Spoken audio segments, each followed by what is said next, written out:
Hello students, welcome to my classroom. आज हमारे पास है वर्कशीट नंबर 3 ऑफ साइंस। हमारे पास साइंस की वर्कशीट है और ये 8th क्लास के लिए है। So before starting the worksheet, जैसे आप हमेशा करते हैं, लिखिएगा अपनी क्लास, अपनी worksheet number, subject, date and your name and the name of your class teacher. And जैसे आपकी लास्ट टू वर्कशीट चैप्टर 2 से रिलेटेड थी, माइक्रो ऑर्गेनिज्म से, ये वर्कशीट भी आपकी टेक्स्ट बुक चैप्टर 2 से रिलेटेड है, दैट इज़ माइक्रो ऑर्गेनिजम्स, और हमारा टॉपिक है फर्मेंटेशन। तो चलिए अब जल्दी से हम वर्कशीट स्टार्ट करते हैं। So it is Pinky's birthday today. On every birthday her grandfather would bring her favourite chole bhature from market, but this time due to corona pandemic he refused. तो हर बार जो पिंकी का बर्थडे है और पिंकी के बर्थडे पे हर बार उसके दादाजी उसके लिए छोले भटूरे लाते हैं, बट इस टाइम पे छोले भटूरे नहीं लेके आते। क्यों? क्योंकि आपको पता ही है कि कोरोना है, so we should not eat from outside. So her mother plan to give her a surprise by making chole bhature at home. तो उसकी मदर क्या करती हैं, उसको सरप्राइज़ देने का प्लान करती हैं, घर पर छोले भटूरे बनाकर। So for making chole bhature, she took some amount of maida, she added some amount of sugar, 2 pinch of yeast powder and kneaded to it with lukewarm water into a soft dough. उसके बाद उसकी mother क्या करती हैं, क्या लेती हैं, मैदा लेती हैं और उसमें कुछ अमाउंट ऑफ शुगर मिलाती हैं, ईस्ट मिलाती हैं और उसको हल्के गुनगुने पानी में गूंद लेती हैं and let it in to a container for 2 hours, और उसको 2 घंटे के लिए छोड़ देती हैं। After few hours Pinky observe that the dough has rise up और इंक्रीज इन वॉल्यूम। तो पिंकी क्या देखती है कि जो डो है वो वॉल्यूम में बढ़ गया है, वो फूल गया है। From this dough her mother had made tasty and crispy bhatura, और इस डो से उसकी मदर जो है वो बड़े टेस्टी भटूरे बनाती हैं। Pinky was very happy now as now she have her favorite dish on her birthday। तो पिंकी बहुत खुश हो जाती है कि उसको उसकी फेवरेट डिश उसके बर्थडे पर मिल ही गई। Here the dough has raises up. अब क्या आपको पता है कि जो डो है वो क्यों इतना ज़्यादा फूल गया? ये देखिए यहाँ पे पिक्चर में भी दिखाया गया है कि जो डो है इट राइजेज अप। ये देखो कितना फूला हुआ हमें यहाँ पे दिखाई दे रहा है, ठीक है। तो क्यों फूल गया वो? Here the dough has rises up because yeast, सब काम किसका था? ईस्ट का। ईस्ट एक माइक्रो ऑर्गेनिज्म है, which is a micro organism has started reproducing. वो रिप्रोड्यूस करना शुरू कर देती है और फिर सांस लेती है तो कौन सी गैस रिलीज़ होती है? Carbon dioxide. तो कार्बन डाइऑक्साइड जो है वो ट्रैप हो जाती है, वो उस आटे के अंदर यहाँ पे ट्रैप हो जाती है, जिस वजह से जो हमारा आटा है वो फूल जाता है, वो राइज अप कर जाता है। Here her mother told her that this is how breads, cakes and pastries are made soft and spongy।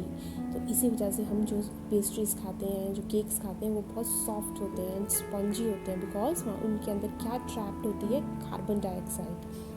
So her mother told her that this how breads, cakes and pastries are made soft and spongy। This process is also used to make alcohol and acetic acid। Alcohol जो है and acetic acid, vinegar जो है, वो इसी process से बनते हैं और इसी प्रोसेस को हम कहते हैं शुगर का अल्कोहल में कन्वर्ट होने के प्रोसेस को हम क्या कहते हैं? Fermentation. So the process of conversion of sugar into alcohol is called fermentation. और कौन सा माइक्रो ऑर्गेनिज्म यूज हो रहा है फर्मेंटेशन में? ईस्ट जो है वो सबसे इम्पॉर्टेंट माइक्रो ऑर्गेनिज्म है that is used in fermentation. And this process was discovered by Louis Pasteur in 1857। देखो कितना पुराना है। So it was discovered in by Louis Pasteur in 1857। So let's do the question answers now. So define fermentation process, who discovered it first? तो ये तो आप यहीं से लिख सकते हैं। The process of conversion of sugar into alcohol is called fermentation and this process was discovered by Louis Pasteur in 1857. Next question is name any 5 products that are made by using fermentation process। तो कोई भी 5 products आप यहाँ पे लिख सकते हैं, जैसे मैं लिख रही हूँ idli, then is dosa, then you can write bhature, you can write curd, और आप लिख सकते हैं यहाँ पे bread, you can write pastries, you can write dhokla. कोई भी 5 प्रोडक्ट्स यहाँ पे आप लिख सकते हैं। Then is which microorganism is helpful in fermentation process, ये तो हमें पता ही है कौन सा माइक्रो ऑर्गेनिज्म है, ईस्ट। ईस्ट जो है वो माइक्रो ऑर्गेनिज्म है जो हम यूज़ करते हैं फर्मेंटेशन प्रोसेस में।